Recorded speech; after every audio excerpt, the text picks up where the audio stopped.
શિક્ષક દિનેશ ગાંધીનગરમાં ભાવિ શિક્ષકો રસ્તે રજળિયા, કાયમી ભરતી બેઠકો વધારવાની માંગ. ગત મહિને ટીએટી અને ટીઈટીના ઉમેદવારો દ્વારા આંદોલન કરવામાં આવતા સરકારે 24,700 જેટલા શિક્ષકોની સરકારી શાળાઓમાં ભરતી કરવાની જાહેરાત કરી હતી, જેમાં કોમ્પ્યુટર જેવા વિષયના શિક્ષકોની ભરતીની જાહેરાત કરવામાં આવી ન હતી. ટીએટી હાયર સેક્રેટરીની ભરતી માટે 1 સપ્ટેમ્બરે નોટિફિકેશન જાહેર કરવામાં આવવાનું હતું, પરંતુ તે તારીખ મુજબ જાહેર ન થતા ટેટ ટાટના ઉમેદવારોએ શિક્ષક દિનના દિવસે ગાંધીનગર ખાતે આંદોલનનું રણશીંગું ફૂંક્યું છે. પ્રાપ્ત માહિતી અનુસાર 1 સપ્ટેમ્બરના રોજ 4,000 જગ્યાઓ માટે નોટિફિકેશન જાહેર થવાનું હતું, પરંતુ તે જાહેર ન થતા શિક્ષક દિને જ ભાવિ શિક્ષકો મેદાને ઉતરી આવ્યા હતા. આજે શિક્ષક દિને ટેટ ટાટના ઉમેદવારો ગુજરાત ગાંધીનગર મુખ્યમંત્રીને આવેદનપત્ર આપવા માટે પહોંચ્યા હતા. ગાંધીનગર સચિવાલય ખાતે આંદોલન માટે પહોંચેલા 25 જેટલા ઉમેદવારોની ગેટ નંબર 1 પાસેથી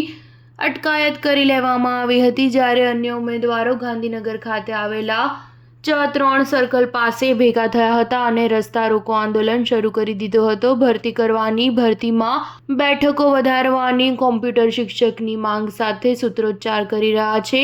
અત્રે ઉલ્લેખનીય છે કે યુવા નેતા યુવરાજસિંહની આગેવાનીમાં ઉમેદવારો આંદોલન કરી રહ્યા છે. નોંધનીય છે કે ગુજરાત સરકાર દ્વારા ઓગસ્ટ 2024થી ડિસેમ્બર 2024 દરમિયાન વિવિધ તબક્કે સંભવત અંદાજે 24,700થી વધુ શિક્ષકોની ભરતી કરવાની જાહેરાત કરવામાં આવી છે અને તેમાં અમુક વિષયના શિક્ષકોની જાહેરાત ન થતાં અલગ-અલગ વિષયના શિક્ષક સંગઠનો અને સંઘો સરકાર સામે લેખિત અને રૂબરૂ રજૂઆત કરવામાં આવી રહ્યા છે.